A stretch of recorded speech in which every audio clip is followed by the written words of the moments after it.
स्वर्गाचे भविष्य आणि जगाचे भविष्य या उपदेश शीर्षकासह आपण परमेश्वराच्या वचनाचा अभ्यास करूया.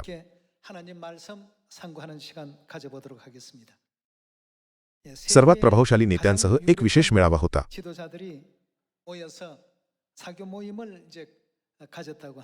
ते बहुतेक भविष्याबद्दल बोलत असत.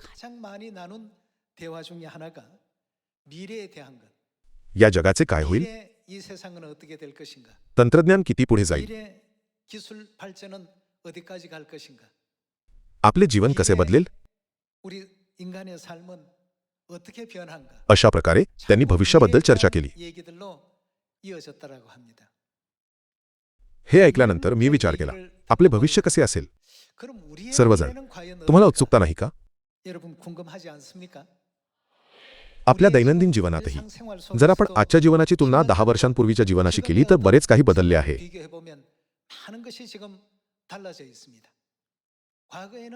पूर्वी लोकप्रिय असलेले व्यवसाय आता कमी महत्त्वाचे मानले जातात.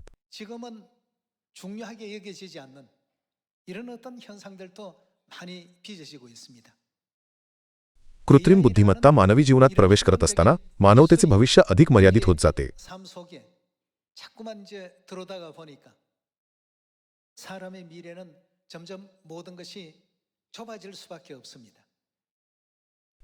आजकाल कोणती शस्त्रक्रिया तुम्हाला जास्त महाग वाटते? माणसाने केलेली शस्त्रक्रिया की AI किंवा मशीनने केलेली शस्त्रक्रिया?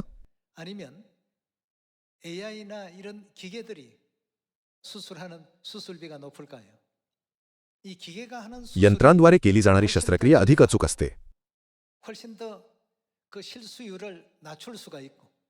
AI शस्त्रक्रिया ही एक अत्यंत आशादायक पद्धत म्हणून ओळखली जाते.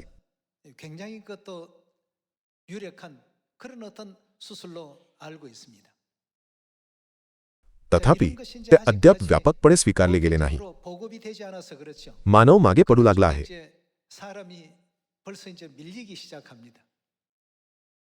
AI ने आधी एका माणसाविरुद्ध गोहा खेळ खेळला होता, बरोबर?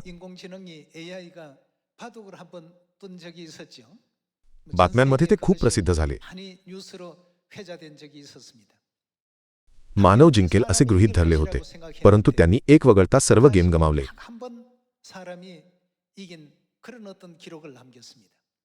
तेव्हापासून AI आपल्या जीवनात खोलवर रुजला आहे.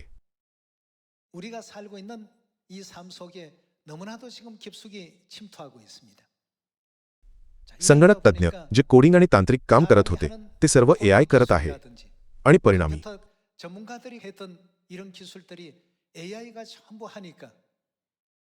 अमेरिका आणि इतर देशांमध्ये सिलिकॉन व्हॅली सारख्या ठिकाणी लोकांना कामावरून कमी केले जात आहे.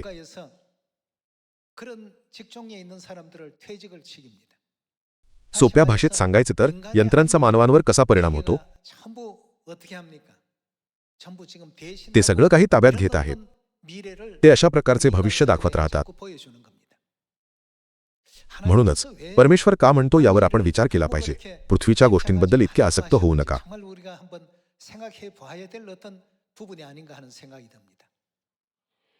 वैद्यकीय व्यावसायिक आधीच मागे पडू लागले आहेत. सैन्यात काय? पूर्वी सैन्याची श्रेष्ठता निश्चित करण्यासाठी सैनिकांची संख्या अनेकदा एक सूचक म्हणून वापरली जात असे.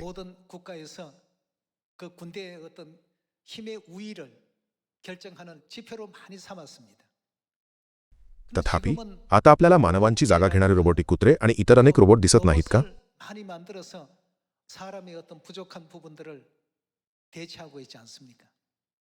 मी आज येथे AI बद्दल व्याख्यान देण्यासाठी नाही. तथापि मानवजातीच्या भविष्याकडे पाहताना मला प्रश्न पडतो, मानवजातीची गरज नसलेले युग येईपर्यंत किती वेळ शिल्लक आहे?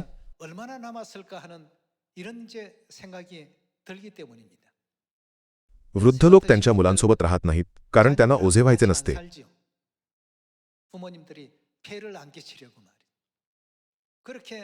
एकटे राहणाऱ्या ज्येष्ठ नागरिकांची संख्या वाढत आहे.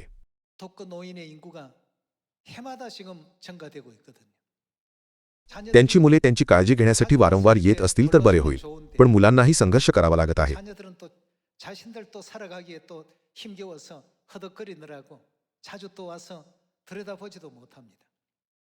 परिणामी सरकार मदतनीस पाठवते, पण आता हे बदलत आहे, नाही काय? 어떻게 바뀌고 있습니까? जपानमध्ये सर्व काही रोबोटद्वारे बदलले जात आहे. 로봇으로 전부 지금 또 바뀌고 있습니다. वृद्ध लोक रोबोटशी बोलतात. 로봇하고 대화합니다. 여러분 AI प्रत्येकजण 켜놓고 जर तुम्ही एआयला विचारले मला एक मनोरंजक गोष्ट सांगा 이거 싫어하지를 않습니다. 10번이면 तर त्याला काही हरकत नाही. ते तुम्हाला दरवेळी एक गोष्ट सांगेल. पण जर तुम्ही एखाद्याला काही मनोरंजक गोष्ट सांगायला सांगितली तर ते म्हणतात तू मला का त्रास देत आहेस. त्यांना ते आवडत नाही. 이런 어떤 그 미래를 향해서 자꾸 달려갑니다. समाज या भविष्याकडे वाटचाल करत राहतो. 로봇으로 대신 सैनिकांची जागाही रोबोट घेत आहेत. 없습니다.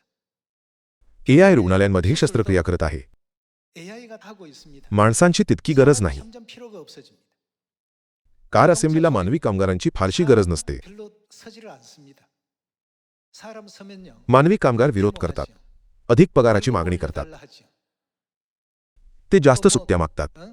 쉬는 날 많이 달라고 하죠. 요구 사항이 तथापि 많은데 एकदा मशीन खरेदी केल्यानंतर ते अथकपणे काम करते दिवसाचे 24 तास, वर्षाचे 365 दिवस. 24시간 365일 열심히 일합니다. तर व्यवसाय मालकांना काय वाटते. 사장들은 어떻게 생각하겠습니까?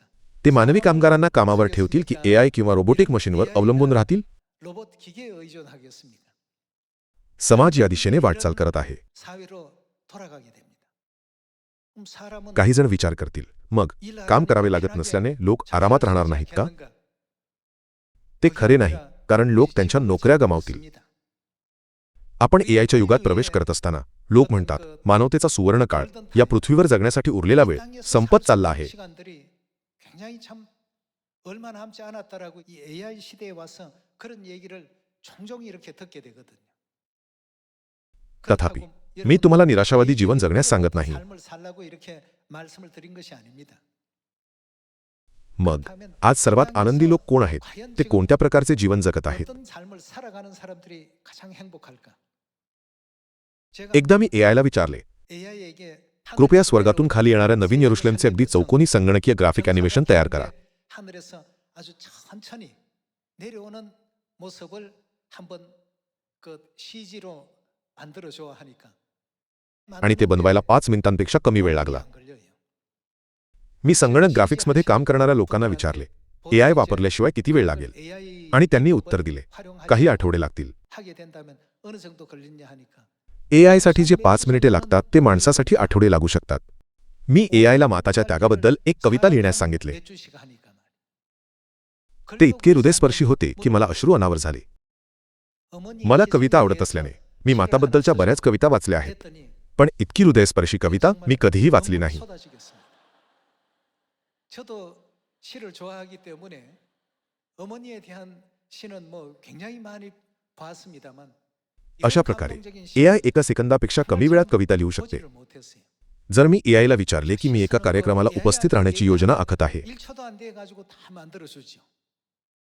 연말이 돼서 कृपया माझ्यासाठी एक भाषण लिहा, तर ते लगेच एक भाषण तयार करते. 참여하려고 하는데 연설문 하나 만들어 줘. आणि दिवस घालवल्यानंतर मी जे लिहितो त्यापेक्षा ते खूपच चांगले असते. 날 며칠 고심해 가지고 작성하는 것보다 훨씬 더 우수합니다.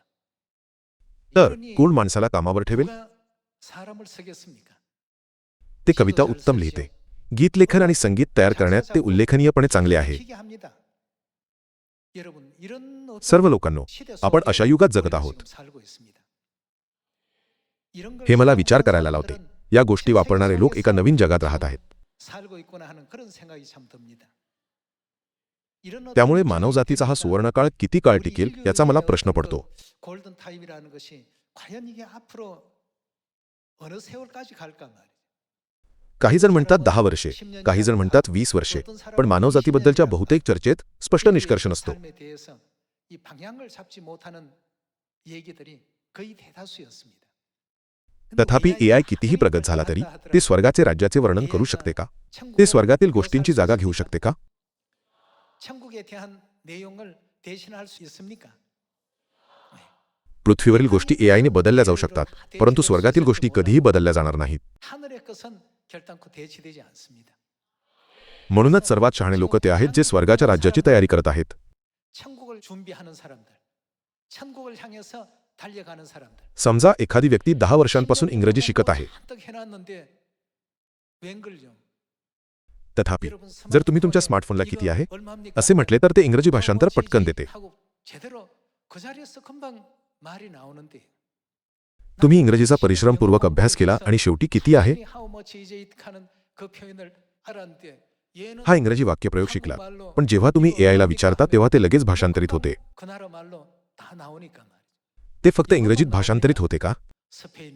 ते स्पॅनिशमध्ये भाषांतरित होते, ते पोर्तुगीजमध्ये भाषांतरित होते. आपण अशा युगात राहत आहोत जिथे डझनभर भाषांचे भाषांतर लगेच करता येते. तर इंग्रजी भाषा अकादमींचे काय होईल? ते बंद होतील. मानवजातीचे भविष्य अधिक कठीण होत चालले नाही का? भविष्यात शिक्षकांची किंवा शाळांची गरज भासणार नाही.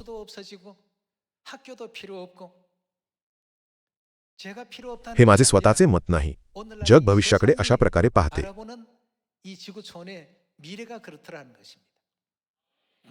कारण जर तुम्ही एआयला विचारले तर ते शाळांपेक्षा अधिक तपशीलवार माहिती देते.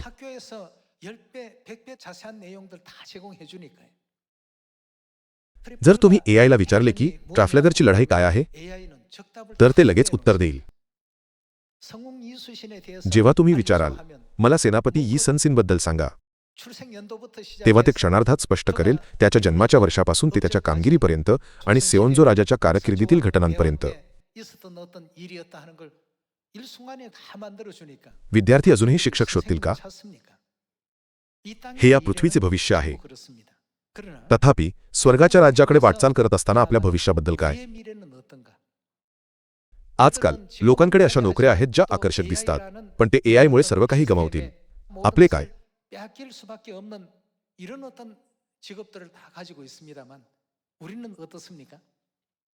आपल्या भविष्याबद्दल जेव्हा आपण बायबलमध्ये पाहतो तेव्हा परमेश्वराने खरोखरच त्याच्या प्रिय मुलांसाठी सर्व प्रकारच्या गोष्टी तयार केल्या आहेत. आपल्याला हे जाणवते की आपला परमेश्वर शेवट जाणतो. आपल्याला अधिक आनंदी जगात नेण्यासाठी पिता आणि माता यांनी आपल्याला या शिकवणी दिल्या आहेत.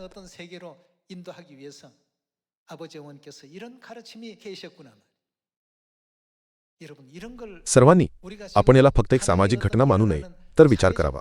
हे या पृथ्वीवरील लोकांचे भविष्य आहे. मग स्वर्गाच्या राज्याकडे पाहणाऱ्यांचे भविष्य काय असेल? आपण याचा विचार केला पाहिजे. परमेश्वराने इस्रायली लोकांना वाळवंटात अनेक संकटांमधून का जाऊ दिले? त्यांना आशीर्वाद देण्यासाठी होता. बायबलमध्ये लिहिलेले नाही का? परमेश्वराने आपले आजचे जीवन आपले भविष्य आनंदी करण्यासाठी आणि आपल्याला शाश्वत वैभवाकडे नेण्यासाठी बनवले आहे. म्हणून मी विनंती करतो की आपण केवळ वर्तमानाकडे पाहू नये तर भविष्याकडे पाहताना परिश्रमपूर्वक धावावे.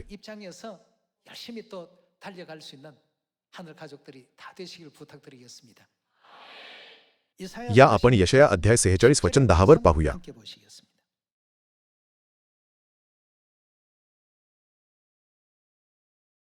यशया अध्याय 46 वचन 10 मध्ये परमेश्वर म्हणतो, मी आरंभी शेवट कळवतो. त्याने सुरुवातीपासूनच शेवट कळवला आहे. परमेश्वराला सर्व काही माहीत असल्याने तो म्हणतो, वेगळा मार्ग कधीही घेऊ नकोस, तर मी तुला जो मार्ग सांगतो तोच अनुसरण कर.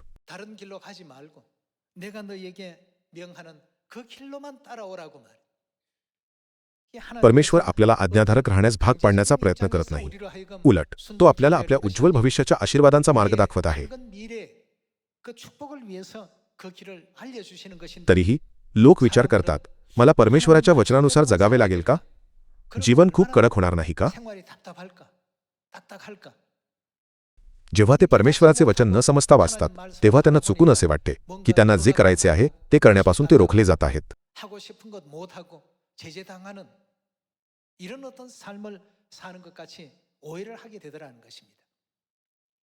सुरुवातीपासूनच परमेश्वर आपल्याला सर्वात आनंदी जीवन देऊ इच्छित होता. परमेश्वर आपल्याला सर्वात सुंदर गोष्टी देऊ इच्छित होता. म्हणूनच परमेश्वर आपल्याला नवीन कराराच्या मार्गाकडे घेऊन जातो. म्हणून 그 길대로만 은혜롭게 आपण कृपेने त्या मार्गाचे अनुसरण केले पाहिजे आणि स्वर्गाचे शाश्वत वैभव प्राप्त केले पाहिजे. 그것을 다 얻을 수 있는 우리가 되어야 되겠습니다. 나중에 AI가 जर AI प्रचार करेल असे युग आले तर काय होईल? 어떻게 될까요? 그러니까 모든 것이 지금은 म्हणून परमेश्वराची सुवार्ता परिश्रमपूर्वक सांगण्याची हीच सुवर्ण वेळ आहे. 할 골든 타임의 시간이라고 볼 수 있겠습니다. 이런 시간 जर हा काळ गेला तर या सर्व भूमिका मानवांकडे नाही तर यंत्रांकडे जातील. 사람이 아니라 기계에게로 전부 다 옮겨지게 될 것입니다. हे घडण्यापूर्वी जेव्हा तुमच्याकडे भूमिका आणि संधी असेल तेव्हा सर्वोत्तम प्रयत्न करा. 기회가 있을 때 최선을 다하는 신앙이 다 되시기를 부탁드리겠습니다. या आपण पुन्हा वचन 10 पाहूया. मी आरंभीच शेवट कळवतो. होणाऱ्या गोष्टी घडवण्यापूर्वी त्या मी प्राचीन काळापासून सांगत आलो आहे. माझा संकल्प सिद्धीस जाईल, माझा मनोरथ मी पूर्ण करीन. 모든 기뻐하는 것을 이루리라 하였노라 하고 있습니다. परमेश्वराने त्याची इच्छा पूर्ण करण्यासाठी या पृथ्वीवरील सर्व काही तयार केले आहे. 이 땅에서 일어나는 모든 현상들, 상황들 옛날에는 पूर्वी कादंबऱ्या मानवांनी लिहिल्या होत्या, परंतु आजकाल AI कादंबऱ्या लोकप्रिय आहेत. 인기가 있습니다. सर्व लोकांनो, मानवांनी पूर्वी केलेली कामे आता AI घेत आहे. 지금 다 진행하고 있거든. अलीकडेच एका परीक्षेबद्दल एक मोठी बातमी आली होती जिथे उत्तरे लिहिण्यासाठी AIचा वापर केला जात होता. जेव्हा AI चाचणी घेते तेव्हा त्याला परिपूर्ण गुण मिळतात. सर्व ज्ञान त्यात सामावलेले असल्याने ते स्वाभाविक आहे.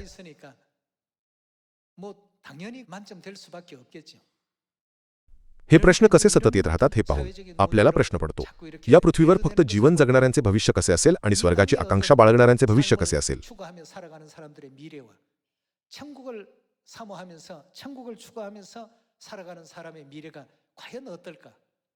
이거 생각해 보지 않을 수 없는 부분입니다. मी आज येथे AI प्रशिक्षक म्हणून नाही, पण हे आपल्या काळाचे वास्तव आहे. 지금 시대가 그렇습니다. ज्ञान ओसंडून वाहत आहे, 이 넘쳐나고 있습니다. कारण मानवजातीने जमा केलेले सर्व ज्ञान संगणकांमध्ये साठवले जाते आणि ते AI द्वारे मिळवता येते. 들어가 이 AI를 통해서 사용할 수가 있는 그런 시대가 되었기 때문에 과거에는 पूर्वी ज्ञान शिक्षकांद्वारे दिले जात असे, 교수들이나 학자들을 통해서 지식이 전달이 되었습니다. तथापि आता तसे राहिलेले नाही. वास्तविक पाहता जेव्हा प्राध्यापक आता व्याख्याने देतात तेव्हा विद्यार्थी AI चालू करतात. ते लगेच तपासतात आणि म्हणतात, प्राध्यापक, तारीख थोडी चुकीची आहे किंवा ती वेगळी व्यक्ती आहे. म्हणून काही प्राध्यापक म्हणतात, प्राध्यापक राहणे कठीण आहे.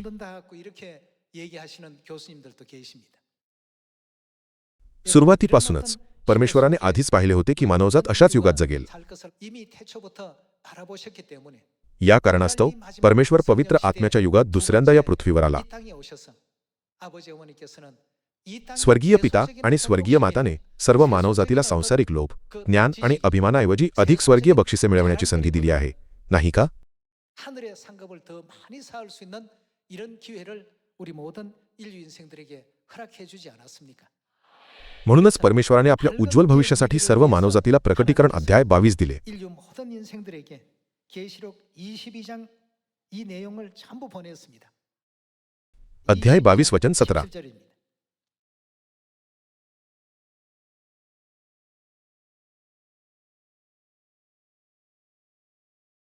आत्मा व वधूही म्हणतात, ये. ऐकणाराही म्हणो, ये. आणि तान्हेला येऊ. ज्याला पाहिजे तो जीवनाचे पाणी फुकट घेऊ. 원하는 자는 값없이 생명수를 받으라 하시더라 하고 했습니다. आपल्या उज्ज्वल भविष्यासाठी परमेश्वर या पृथ्वीवर आत्मा व वधू म्हणून आला आहे. 성령과 신부로 두 번째 이 땅에 와 주시고 परमेश्वराने सर्व मानवजातीला आत्म्याकडे व वधूकडे येण्याचे आमंत्रण दिले आहे. 힘겹거든. तो म्हणाला, जर तुम्हाला तहान लागली असेल, थकवा आला असेल किंवा जीवनाचा कंटाळा आला असेल, जर तुम्हाला सत्य हवे असेल तर तुम्ही कोणीही असलात तरी माझ्याकडे या. 성령과 신부께로 전부 오라고 이렇게 초대를 해 놓으셨습니다. या पृथ्वीचे भविष्य कधीतरी त्याच्या मर्यादा प्रकट करेल. 언젠가는 그 한계를 드러냅니다. तथापि स्वर्गाच्या राज्याचे भविष्य AI कधीही ताब्यात घेऊ शकत नाही. AI가 차지할 수 있는 그런 영역이 아니고 그런 공간이 아닙니다. असा काळ नक्कीच येईल जेव्हा स्वर्गाची आशा करणारे आणि त्याची तयारी करणारेच टिकतील. 준비하는 사람들만이 살아남을 수 있는 시대가 반드시 도래합니다. या आपण करिंथकरांस दुसरे पत्र अध्याय 3 वचन 6 पाहूया.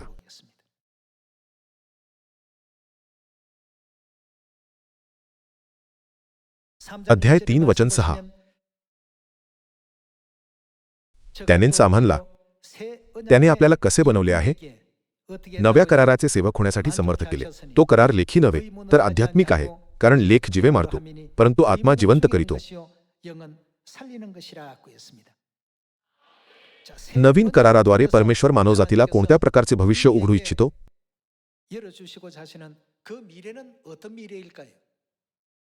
यापुढे मृत्यू, शोक, दुःख, रडणे किंवा वेदना राहणार नाहीत, तर फक्त शाश्वत आनंद असेल.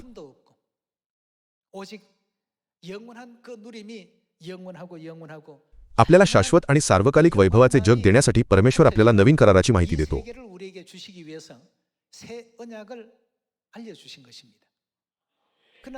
तथापि जगातील लोक खाणे आणि इतर बाबींना अधिक निकडीचे मानतात, म्हणून ते यावर जास्त वेळ घालवत नाहीत. आपल्या भविष्यासाठी जर आपण स्वतःचा फक्त एक छोटासा भाग देत आहोत, आपल्या आयुष्यातील 99% भाग सांसारिक गोष्टींवर आणि फक्त 1% भाग खरोखर महत्त्वाच्या गोष्टींवर खर्च करत आहोत, तर मला वाटते की हाच तो क्षण आहे जेव्हा आपण आपल्या मूल्यांवर चिंतन केले पाहिजे.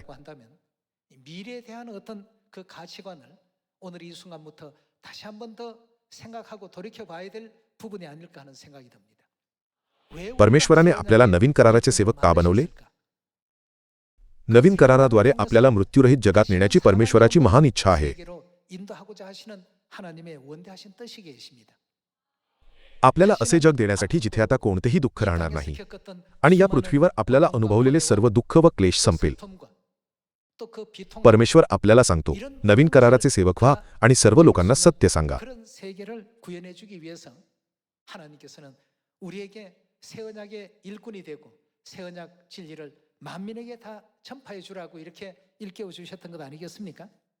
या आपण कटीकरण अध्याय 21 वचन 4 पाहूया.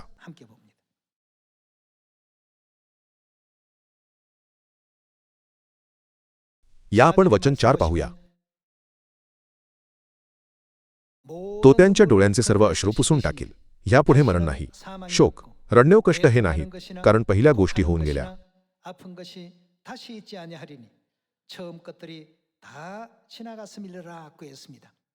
तेव्हा राजासनावर बसलेला म्हणाला, पहा, मी. तो काय करत आहे? सर्व गोष्टी नवीन करीतो. तो म्हणाला. तो काय म्हणाला? लिही, कारण ही वचने विश्वसनीय व सत्य आहेत. परमेश्वराने आपल्याला नवीन कराराच्या सत्यात येण्यास सांगितले आहे, जेणेकरून कृपेचे जग उघडता येईल, जिथे मृत्यू, रडणे किंवा वेदना राहणार नाहीत.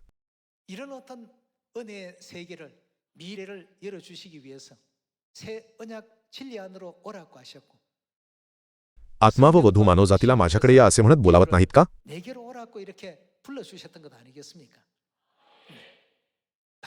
आपण खूप व्यस्त असल्याने आपल्याला फुरस्तीचा अभाव असतो आणि अनेकदा आपल्याला आध्यात्मिक विचार करण्यासाठी वेळच नसतो असे वाटते.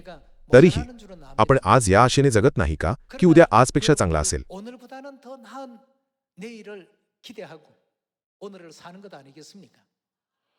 भविष्यात मी कसा असेल? भविष्यात माझे आयुष्य कसे असेल?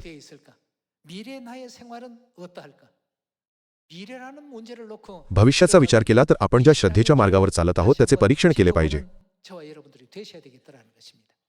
जे लोक या पृथ्वीच्या भविष्यावर डोळे लावतात त्यांना काळाच्या ओघात मर्यादांचा सामना करावा लागतो.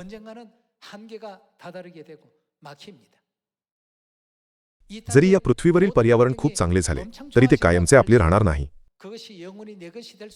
जरी या जगातील आपले भविष्य 70 किंवा 80 वर्षांनी आपल्या जाण्याने संपते तरी स्वर्गाच्या राज्यात आपले भविष्य काय असेल?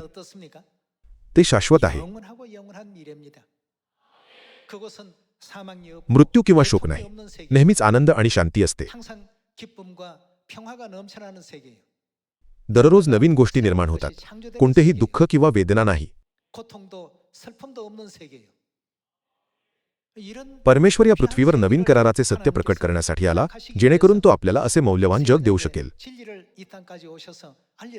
तरीही आपण म्हणतो, मी ते पाद्रीकडून ऐकले आहे, मी ते YouTubeवर तपासले आहे आणि बायबल अभ्यासादरम्यान मला त्याबद्दल माहिती मिळाली आहे, त्यामुळे मला बरेच काही माहीत आहे. आपण असा विचार करू नये. सैतानाला हे सत्य हिरावून घेण्यापासून रोखण्यासाठी पिता आणि माताने ते बोधकथा, भविष्यवाणी आणि इतिहासात लपवले, ते अनेक थरांमध्ये गुंडाळले, जेणेकरून फक्त स्वर्गातील मुलांनाच त्याचा खरा अर्थ समजेल.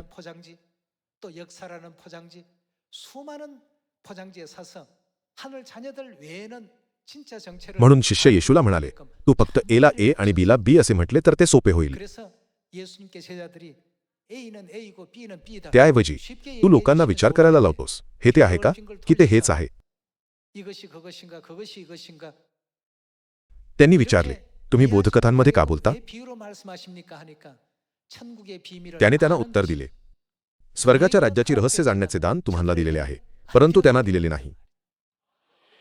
우리에게 आपल्याला विशेष अधिकार व परमेश्वराची कृपा कार्यरत आहे. 특권, 수많은 어떤 하나님의 은혜가 작동하고 있는데도 감사할 줄 모르고 ते गृहीत धरू नये, आभार मानण्यास चुकू नये, विश्वासाविना चर्चमध्ये जाऊ नये. 교회 몸만 나오는 이런 어떤 우리의 신앙이 돼서는 안 되겠다. मी प्रार्थना करते की नवीन वर्षात आपण आपले हृदय, आत्मा, मन परमेश्वरावर, शेजाऱ्यांवर, भावांवर, बहिणींवर आणि सुवार्तेवर प्रेम करण्यासाठी समर्पित करू व एका नवीन भविष्याकडे वाटचाल करू.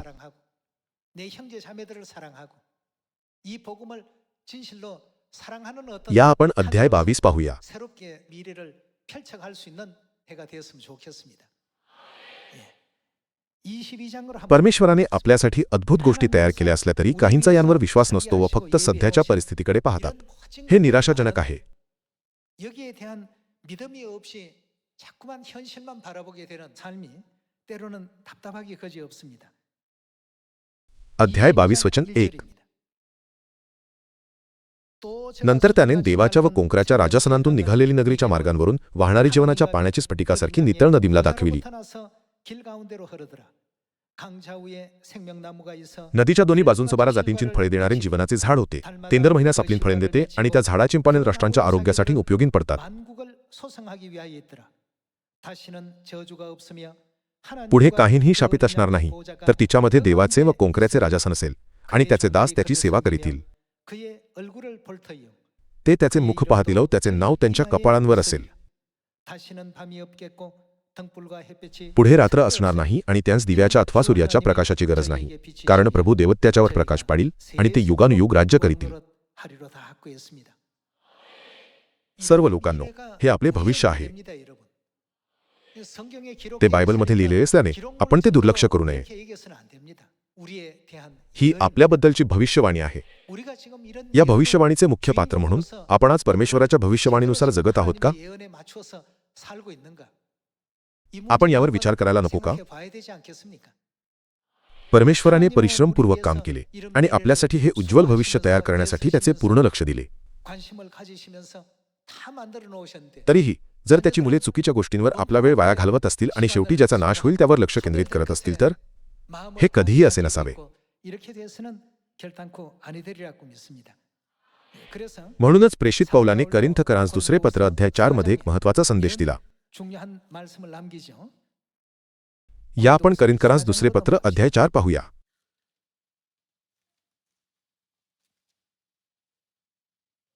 अध्याय 4 वचन 16. म्हणून आम्ही धैर्य सोडत नाही, परंतु जरी आमचा बाह्य देह क्षय पावत आहे तरी अंतरात्मा दिवसानुदिवस नवा होत आहे.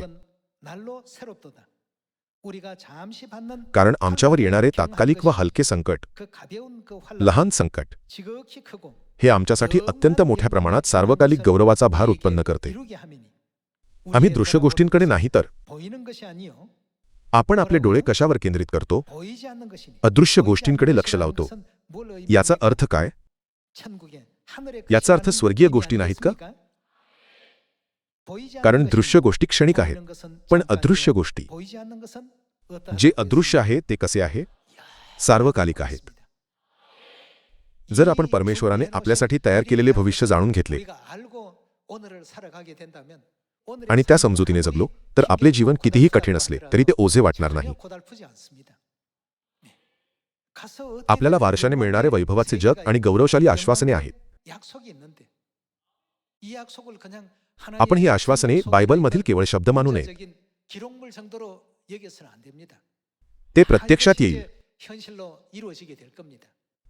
माता आणि पितांनी आपल्यासाठी तयार केलेल्या नवीन वर्षाचे तुम्ही त्याच विश्वासाने उदारतेने स्वागत करावे अशी मी प्रार्थना करतो. इब्री लोकांस पत्र अध्याय 11 मध्ये विश्वासाबद्दल अनेक वृत्तांत आहेत. 믿음에 대한 얘기들이 या आपण इब्री लोकांस पत्र अध्याय 11 वचन 6 पाहूया.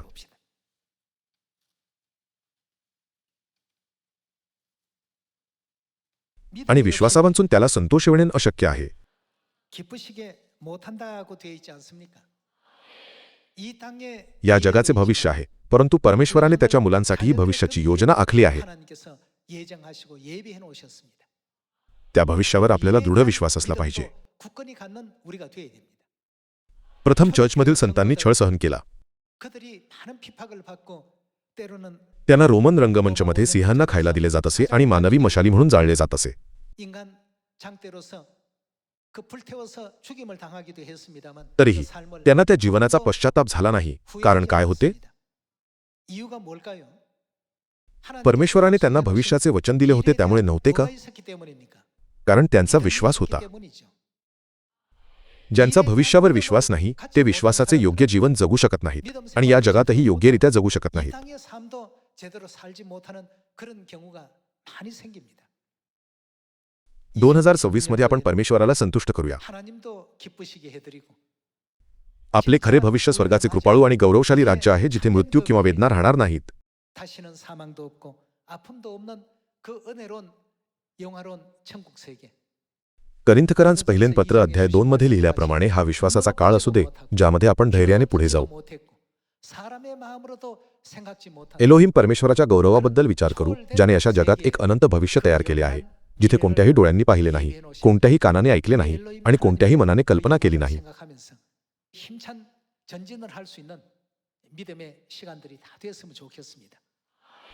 भविष्यावरील आपला विश्वास जसजसा कमकुवत होत जातो, तसतशी आपली कृती करण्याची क्षमता देखील कमकुवत होत जाते. जर एखाद्याचा भविष्यावरील विश्वास यहोशुआसारखाच मजबूत असेल तर काय होईल? यरीहोच्या मजबूत किल्ल्याबद्दल ते काय म्हणतील? 그 여리고산을 향해서 뭐라고 말합니까? ते आपले अन्न आहेत असे म्हणण्याचा त्यांना विश्वास असेल. 밥이다 하고 말할 수 있는 이런 믿음이 생기죠. परमेश्वराने त्यांच्यासाठी तयार केलेल्या विजयी भविष्यावर यहोशुआचा विश्वास होता. 믿었기 때문입니다.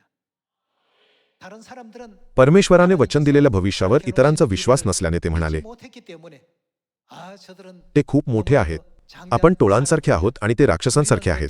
저들은 사람 같아. परमेश्वराने तयार केलेल्या भविष्यावर ज्यांना विश्वास नव्हता त्यांनी असे म्हटले. 못했던 사람들이 그런 소리를 했습니다. त्यांचा विश्वास कनानमध्ये प्रवेश करण्याच्या लायकीचा नसल्याने ते सर्व वाळवंटात नष्ट झाले. 광야에서 모두가 또 멸망하고 엎드러질 수밖에 없는 그들의 어떤 그 त्यांची परिस्थिती उदाहरण म्हणून दाखवून करिंथकरांस पहिले पत्र अध्याय 10 आपल्याला काय शिकवतो? ते आपल्याला त्यांच्यासारखे न बनण्यास शिकवते. परमेश्वराने तुमच्यासाठी तयार केलेल्या भविष्यावर विश्वास नसलेल्या त्यांच्यासारखे मूर्ख बनू नका. बायबलमध्ये या सर्व गोष्टींची नोंद केलेली नाही का? या पृथ्वीवरील लोकांचे भविष्य काय असेल? मग आपण कोणते भविष्य शोधत आहोत? कोणत्या प्रकारचे भविष्य आपली वाट पाहत आहे? यहोशुआ आणि कालेब यांना त्यांच्या भविष्यावर दृढ विश्वास होता. म्हणूनच ते इतरांसमोर ठामपणे उभे राहिले आणि म्हणाले, ते आमचे अन्न आहेत. परमेश्वर आमच्याबरोबर आहे. त्यांचे संरक्षण गेले आहे.